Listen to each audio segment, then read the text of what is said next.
السلام علیکم، میں عمر فاروق این اخبار اراکان کے ساتھ حاضر ہوں۔ میانمار کے سرحدی ریاست اراکان میں بوتھیڈونگ شہر کے قریب کشتی میں سوار برمی بارڈر سیکیورٹی فورسز کے 4 اہلکار لاپتہ ہو گئے ہیں۔ بوتھیڈونگ کے پولیس حکام کا کہنا ہے کہ کشتی کو حادثہ پیش آیا، تاہم منگل کی شام تک ہلاک اہلکاروں کی لاش دریافت نہ ہو سکی۔ پولیس حکام کے مطابق پولیس کی ٹیم روہنگیا آبادی میں سرچ آپریشن کے لیے گئے تھے۔ واپسی پر اسے حادثہ پیش آیا۔ موقع پر موجود حکام کے مطابق کشتی سے 2 پولیس اہلکاروں کے ہتھیار بھی ملے ہیں۔ آخری اطلاع تک تلاشی کا کام جاری ہے۔ ہلاک اہلکار تنگ بازار ہیڈ کوارٹر میں تعینات تھے۔ اکتوبر 2016 سے اب تک برما کے سرحدی ریاست اراکان میں برمی سیکیورٹی فورسز نے ظلم کی ناقابل بیان تاریخ رقم کی ہے۔ روہنگیا مسلمانوں کے خلاف ہر وہ حربے استعمال کیے جس کی اجازت نہ بنی انسان دے سکتی ہے، نہ مہذب دنیا۔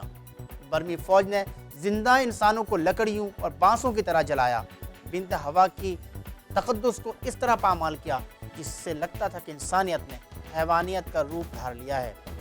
بدھ مذہب کے پیروکار ہونے کے دعوے دار برمیوں نے بدھزم کا نعرہ، امن کا اور انسانیت کے احترام کا جنازہ جی بھر کر نکالا۔ پھر وہ ظلم جس کا ذکر ہی رونگٹے کھڑے کرنے کے لیے کافی ہوتی ہیں۔ برمی ازم کے نشے میں چور برمی فوج نے پوری قوت اور شفقت کے ساتھ نہتے روہنگیا مسلمانوں پر ڈھائے۔ معصوم بلکتے بچے، لرزتے کانپتے بوڑھوں، خوف سے چیختی چلاتی کمسن بچیوں تک کو نہ بخشا۔ اس ظلم کے تہ در تہ میں ایک اور المناک داستان نے جنم لیا۔ بنگلہ دیش کے پناہ گزین کیمپوں میں 200 کے قریب ایسے معصوم بچے در بدر کی ٹھوکر کھا رہے ہیں جن کے ماں باپ کو برمی فوجیوں نے بے دردی سے قتل کر دیا تھا۔ بی بی سی انڈونیشیا کے نمائندہ روماٹین بوناسیرا نے اس پر تحقیق کی تو یہ دردناک حقیقت کھلی کہ یہ بچے انتہائی غیر انسانی ماحول اور احساس کمتری اور تاریک مستقبل کے سائے میں پرورش پا رہے ہیں، جن کے پاس نہ رہنے کو ٹھکانہ ہے، نہ پہننے کے لیے مناسب کپڑے دستیاب ہیں، نہ ہی خوراک، نہ ان کے لیے ادویات، نہ ان کو سرپرستی حاصل ہے۔ اس سے کہیں زیادہ بن ماں باپ کے بچے اراکان میں موجود ہیں۔ بن ماں باپ کے بچوں کا مستقبل تاریکی میں ڈوب رہا ہے۔ ان بچوں کے لیے غیر متوازن اور غیر صحت مند ماحول پرورش پانے کے بعد ایک نارمل زندگی گزارنا بہت مشکل ہوگا۔ بی بی سی کے نمائندے نے خصوصی آف دی ریکارڈ گفتگو میں ابدیدہ لہجے میں کہا، یہ دلخراش حقیقت ہے کہ ان کی زندگی ناقابل بیان حد تک مشکل ہے۔ عالمی برادری کو آگے آ کر ان بچوں کی بحالی کے لیے کام کرنا ہوگا۔ اراکان میانمار میں روہنگیا مسلمانوں کی ٹارگٹ کلنگ میں تیزی آ رہی ہے۔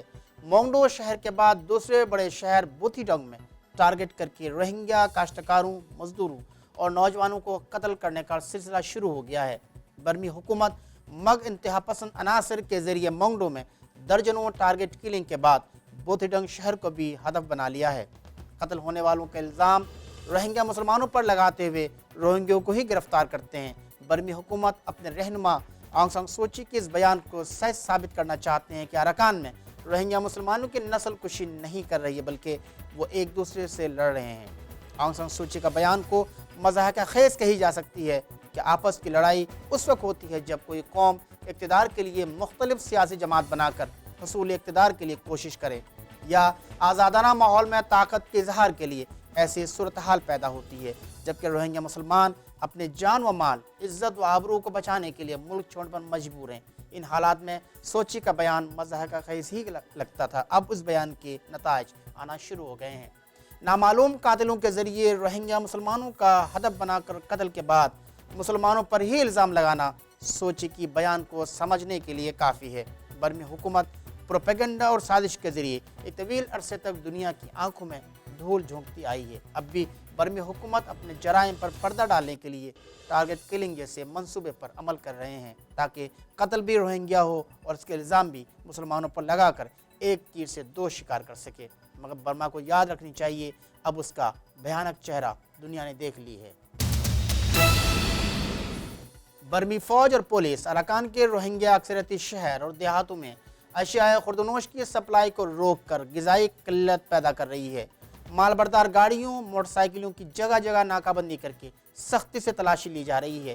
برمی سیکیورٹی فورسز روہنگیا مسلمانوں کے قتل، خواتین کی آبرو ریزی، بے گناہوں کی گرفتاریوں اور تشدد کے بعد غذائی قلت پیدا کر کے انسانیت کے خلاف ایک اور ظلم کا ارتکاب کر رہے ہیں، جبکہ 2012 کے بعد سے مسلمان تاجر یا دکاندار خود جا کر تھوک مارکیٹ سے اجناس خریدنے کے بجائے مقامی بدھسٹ تاجروں کے ذریعے مہنگے داموں خریدنے پر مجبور تھے۔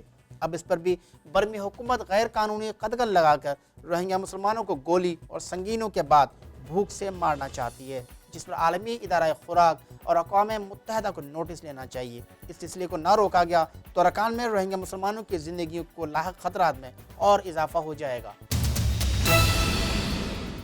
اقوام متحدہ کا نمائندہ خصوصی برائے برما مس یانگ ہیلی برما کے 12 روزہ دورے میں بھی اقوام متحدہ کے فیکٹ فائنڈنگ مشن کے ممبران کو ویزے کے اجرا کے لیے برمی حکومت کو قائل کرنے میں ناکام رہی۔ مس ہیلی کا دورہ بظاہر انسانی حقوق کی صورتحال کا جائزہ لینا تھا۔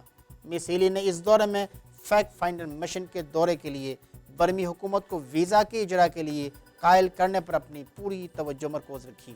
دورے کے اختتام پر پریس کانفرنس کے موقع پر ان کی مایوسی ان کے چہرے سے آیا تھی۔ انہوں نے ایک بار پھر پرزور انداز میں برمی حکومت سے مطالبہ کیا کہ میانمار حکومت اقوام متحدہ کے فیکٹ فائنڈنگ مشن کو ویزا جاری کرے۔ برما نے روایتی ہٹ ڈرمی کا ایک بار پھر مظاہرہ کرتے ہوئے ویزا جاری کرنے سے انکار کر دیا ہے۔ یہ تھے اس ہفتے کی خاص اور اہم خبریں۔ اگلے ہفتے نئے خبروں کے ساتھ پھر حاضر ہوں گا۔ اجازت چاہتا ہوں۔